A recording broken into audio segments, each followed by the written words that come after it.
కేసీఆర్కి కాళేశ్వరం ప్రాజెక్ట్ పైన ఏదైతే ఇష్యూ నడుస్తుందో దానిపైన నోటీసులు ఇవ్వడం జరిగింది. మనతో పాటు బీఆర్ఎస్ ఎమ్మెల్యే గారు సార్ ఎట్లా చూస్తారు నోటీసులు కేసీఆర్ గారికి? రాజకీయ కక్ష సాధింపు చర్యల్లో భాగంగా కేసీఆర్ గారి కుటుంబాన్ని ఏ విధంగా ఇబ్బంది పెట్టాలని చెప్పి ఏకైక లక్ష్యంతో ఈ సంవత్సరాల కాలం నుంచి పనిచేస్తున్న కాంగ్రెస్ ప్రభుత్వానికి కేవలం ఆ ఆలోచన ఉంది కాబట్టి ఈ నోటీసులు వచ్చినాయి. కాబట్టి కేసీఆర్ గారు ఈ యొక్క కాళేశ్వరం ప్రాజెక్ట్ అంటే ఎండిన తెలంగాణ రైతుల యొక్క భూముల్లో బీడు భూముల్లో పంట పొలాలు సస్యశాలంగా చేసినందుకు అందరికీ రైతులకు అందిన నోటీసులు ఇవి. కాబట్టి తెలంగాణ ప్రజలే బుద్ధి చెప్తారు. ఖచ్చితంగా నోటీసు 5 తారీఖు వరకు సమయం ఇచ్చింది. దాని న్యాయ నిపుణులతో చర్చించి దాని తర్వాత ఎప్పుడు హాజరు కావాలనే నిర్ణయాన్ని కేసీఆర్ గారే తీసుకుంటారు. ఎలక్షన్ ముందు నుంచి ఇప్పటి వరకు ఇదే కాళేశ్వరం పైన కుంభకోణం అంటూ చాలా విధాలుగా చెప్తా ఉన్నారు. ఎట్లా చూస్తారు? మరి దీని సుంకిశాల కూలిపోతే దాన్ని కుంభకోణం అంటారా? ఎస్ఎల్బీసీ టనల్ పడిపోయి 9 మంది చనిపోతే ఒక శవం దొరికితే దాన్ని కుంభకోణం అంటారా? పెద్దవాగు గేట్లు కొట్టుకోపోతే దాన్ని కుంభకోణం అంటారా? మరి కాంగ్రెస్ వాళ్ళు చెప్తే దాన్ని బట్టి మేము కూడా దాన్ని చెప్పగలుగుతాము. 3 పియర్లు కుంగిపోతే కూలిపోలేదు. కుంగిపోతే ఆ నీళ్లు నింపితే కూలిపోతుందన్న భయంతో అది తెలంగాణ ప్రజలకు తెలవాలని చెప్పి తెలంగాణ ప్రజల రైతాంగాల భూములన్నీ ఎండబెట్టి ఆ నీళ్ళన్నీ కిందికి పారబోర్చి ఒక బొట్టు నీళ్లు లేకుండా చేసిన ఘనత ఈ కాంగ్రెస్ పార్టీది. ఇంత దివాళికోరు రాజకీయాన్ని కాంగ్రెస్ పార్టీ చేస్తుందని చెప్పి నేను కూడా ఊహించలేదు. కానీ కేవలం దివాళికోరు రాజకీయాలను నమ్ముకొని ఇలా ముందుకు పోతా అంటే మాత్రం పతనం తప్పదని చెప్పేసి కాంగ్రెస్ పార్టీ ఇది చెప్తున్నారు. నష్టం జరిగింది అనుకోవచ్చు ఈ కాళేశ్వరం ప్రాజెక్ట్ తోటి బ్రహ్మాండంగా లాభం జరిగింది. భారతదేశంలో పంజాబ్ తర్వాత అత్యధిక ధాన్యాన్ని పండించిన ఘనత తెలంగాణ ప్రభుత్వం అనేది నిన్న మొన్న పార్లమెంట్లో కానీ లేకపోతే నేషనల్ ఒక న్యూస్లో కూడా వచ్చేసింది. మీకు చూసుకుంటే న్యూస్లో కూడా వచ్చిన అత్యధిక ధాన్య దిగుబడి వచ్చిన తెలంగాణ రాష్ట్రం అని చెప్పేసి. మరి ఇంత రాష్ట్రంలో ఇంత పంట ఉట్టినే పండుతుంది అంటే నీళ్ళు లేకుండానే పండిస్తుంది ఆ పంట. అవన్నీ కాళేశ్వరం నీళ్ళతోటి కాళేశ్వరంతో మనం పంపు చేసిన నీళ్ళతోటి పంట తెలంగాణ రాష్ట్రం సస్యశ్యామలం అయిపోయింది. మరి ఆ విధంగా సస్యశ్యామలంగా ఉన్న తెలంగాణని అనేక రకాలుగా ఇబ్బంది పెట్టి దీన్ని కేసీఆర్ గారి యొక్క మార్కు కనిపించొద్దని చెప్పేసి చేసే ప్రయత్నంలో ఒక భాగం. మరి కానీ కేసీఆర్ గారు మార్కు కనిపించొద్దని చెప్పేసి అంటూ మరి అదే కమాండ్ కంట్రోల్లో కూర్చొని మీటింగ్లు పెడుతున్నాడు. కేసీఆర్ గారికి మార్కు కనిపించద్దు అంటుండు, అదే యాదగిరిగుట్ట పోయి పూజలు చేస్తుండు. కేసీఆర్ గారు మార్కు కనిపించద్దని చెప్తుండు, మరి మన అంబేద్కర్ విగ్రహం దగ్గర పోయి వీళ్ళందరినీ ప్రపంచ సుందరి మనలందరినీ ఇవన్నీ తిప్పుతూ ఉన్నాడు. ఇవన్నీ కేసీఆర్ గారు చేసిన మార్కులే కదా, అవన్నీ వాళ్ళు ఆయన సృష్టించిన రూపాలే అవన్నీ. మరి అక్కడికి ఎందుకు తీసుకుపోతుండు? కాబట్టి కేసీఆర్ గారు చేసిన యొక్క రాష్ట్రంలో చేసిన అభివృద్ధి కార్యక్రమాలను ఏ రోజు కూడా నువ్వు దాన్ని మారవలేవు. ప్రజల గుండెల్లో చిరస్థాయిగా ఉన్నాయి. కాబట్టి కనీసం నీకు ఆలోచన వస్తే నువ్వు ఇప్పటికి నుంచి ఆలోచన మానుకో అని చెప్పేసి ఈ సందర్భంగా మనం చేస్తాం. నోటీసులు ఇవ్వడం కుట్రపూరితం అని చెప్పుకోవచ్చు. నోటీసులు ఇవ్వడం అనేది కానీ ఇది అంత కుట్రలో భాగమే. కుట్రలో భాగంగానే నోటీసులు ఇచ్చిండ్రు. నోటీసులకు న్యాయ నిపుణులతో సలహా ఇచ్చి జవాబు ఇస్తాం. తర్వాత మనతో పాటు మాజీ మంత్రి శ్రీనివాస్ గౌడ్ గారు ఎట్లా చూస్తారు కేసీఆర్కి నోటీసులు ఇవ్వడం? అంటే అతిపెద్ద ప్రాజెక్టు కట్టిర్రు, దానిపైన కుంభకోణం జరిగిందంటూ ఎన్నో ఆరోపణలు చేస్తూ ఉన్నారు. ఇది అతిపెద్ద రాజకీయ కుట్ర అండి. ఇది అటెన్షన్ పొలిటికల్ డైవర్షన్ అంతా మళ్లించడానికి అంతే. ఎవరిని నమ్ముతాడు? ప్రజలకు తెలియదా? కూలిపోయిందా?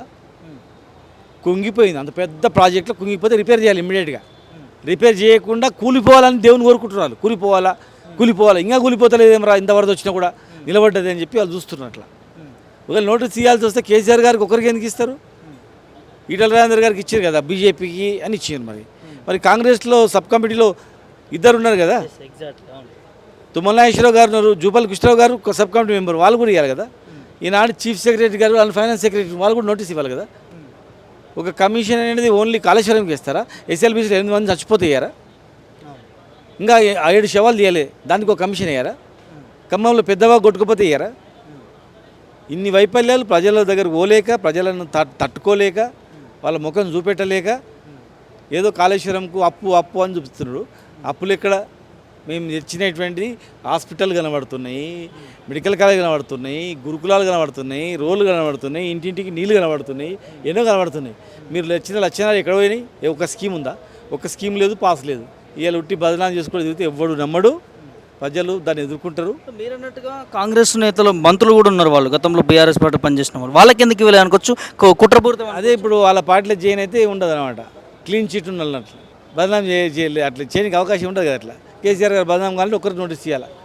ఇన్ని లక్షల ఎకరాలు పండించి దేశంలో నెంబర్ 1 స్థానానికి తీసుకుపోయి అత్యధిక పంటలు పండించే రాష్ట్రం ఏదైనా వరి అంటే తెలంగాణ స్థాయి తీసుకుపోయి 60% జనాభాకు అన్నం పెట్టే స్థాయికి తీసుకుపోయి రైతులకు అన్నం పెట్టి సంతోషంతో రైతుల ఆత్మహత్యలు బంద్ అయ్యి ఎంత హ్యాపీగా ఉన్నటువంటి రైతు కుటుంబాలు ఇవాళ ఆత్మహత్యలు చేసుకుంటుంటే ఎందుకైతుంది అనేది ఆలోచన చేయకుండా రైతు బంధు ఇవ్వకుండా రైతు బీమా ఇవ్వకుండా రైతు భరోసా అని చెప్పి ఏదో పేర్లు పెట్టి ఏది హామీ నెరవేర్చకుండా వర్షాలు పడి ఒడ్లు నానుతుంటే కూడా కనీసం తార్పాలిన్ లేదు, కొనుగోలు కేంద్రాలు లేవు, గొన సంచులు లేవు, ఏవి లేవు, గాలికి వదిలిపెట్టిన రైతులు ఇలా ఊకే బదనాం కార్యక్రమం ఉన్నారు. పనిచేసే కార్యక్రమం లేవు వాళ్ళు. బదనాం కార్యక్రమం ఎవ్వడు నమ్మడు. నోటీసులు అని 100 నోటీసులు అని ఎదుర్కొన్న సత్తా కేసీఆర్ గారికి ఉంది. తాటాకి చెప్పులకు భయపడ ఆయన. రైతులకు సహాయం జరిగింది అనుకోవచ్చు. ఏం జరిగింది? ఇప్పుడు 20 లక్షల ఎకరాలు పంటలు మొత్తం ఎండిపోయాయి. మొన్న పంటలు ఎండిపోయాయి. 3 పంటలు ఇట్లా నష్టం జరగబట్టి. అంతకుముందు ఉండే అట్లా ఎంత హ్యాపీగా ఉండేది వాళ్ళు. మేము తెచ్చినవన్నీ పెట్టుబడులు, రైతులకు పెట్టుబడులు. వీళ్ళవన్నీ దివాలు తెప్పించి వీళ్ళు ఇటువంటి పనులు చేస్తున్నారు. కూలిపోలేదు, కొట్టుకపోలేదు, కుంగిపోయింది. పెద్ద ఇల్లు కడితే కూడా చిన్నగా పిల్లర్ క్రాక్ వస్తుంది, ఏదో జరుగుతుంది, రిపేర్ చేసుకుంటాం. అంతేగాని ఇల్లు కూలగొట్టుకోవాలని చెప్పాడు చూస్తాడా? పైన ఒక రంధ్రం పడుతుంది, ఇమ్మీడియట్గా దానికి సిమెంట్ పోసి చేస్తాం. వెనకటికి ఊర్లలో కూడా ఉండేటివి, మట్టి మిద్దెలు ఉండేటివి. వర్షం వస్తే రంధ్రం పడితే దాన్ని మనం పోయి సౌడు ముద్ద వేసేసి తొక్కి మళ్ళీ రిపేర్ చేస్తారు అప్పుడప్పునే. కానీ పోని రాని చూస్తారా? వీళ్ళు ఇలాంటి వాళ్ళు ఉంటే ఏం చేస్తారు? కూలిపోని మొత్తం అని చూస్తారు. ఎందుకు ఈ పనులు ఏర్పాటు చేయట్లేదు, మరి బాగు చేయాలని చూస్తలేదు ప్రభుత్వం? కేవలం వాళ్ళకు తెలంగాణను బాగు చేయాలని ఆలోచన లేదు, రైతులకు బాగు చేయాలని ఆలోచన లేదు, తెలంగాణ మంచి చేయాలంటే ఆలోచన లేదు. తెలంగాణ తెచ్చిన వాళ్ళు అయితే కదా ముఖ్యంగా. తెలంగాణ తెచ్చిన కష్టం నష్టం తెలుస్తుంది. గాలికి వచ్చింది వాళ్ళందరూ తెలంగాణ వచ్చినందుకు మంత్రులు, ముఖ్యమంత్రులు అధికారంలో వచ్చిండ్రు. వచ్చి కేసీఆర్ గారు చేసిన పనులు చేసుకుంటూ పోతే మంచిగా ఉండేది. ఇది ఈ ఆనవాళ్ళు లేకుండా చేయాలి, ఈ ఆనవాళ్ళు లేకుండా చేయాలని చెప్పి అనుకున్నారు. ఇలా వాళ్ళే బొందలు పడిపోయారు. ఎట్లా పోతే ఆనవాళ్ళు? ఇలా నేను అందాల పొట్లు అవుతున్నాయి. మరి ఆ పైసలు రెగ్గించి వచ్చే అందాల బొమ్మలకు అన్నీ చూపిస్తారు. ఎవరివి ఎవరు కట్టిన చెప్పాలి కదా, శిలాపలకం చూపించాలి కదా. వాళ్ళు ఒక్కటనే ఉందా? వాళ్ళు ఒక్క అభివృద్ధి చూపించారు వచ్చిన వాళ్ళందరికీ చెప్పండి, ఏదో ఉందా చూపించడానికి? కనుక అది తప్పది, ప్రభుత్వం చేసే తప్పు. ప్రజలు అన్నీ గమనిస్తున్నారు, వాళ్ళ ఏం చేయాలో చేస్తారు. ఇది పరిస్థితి.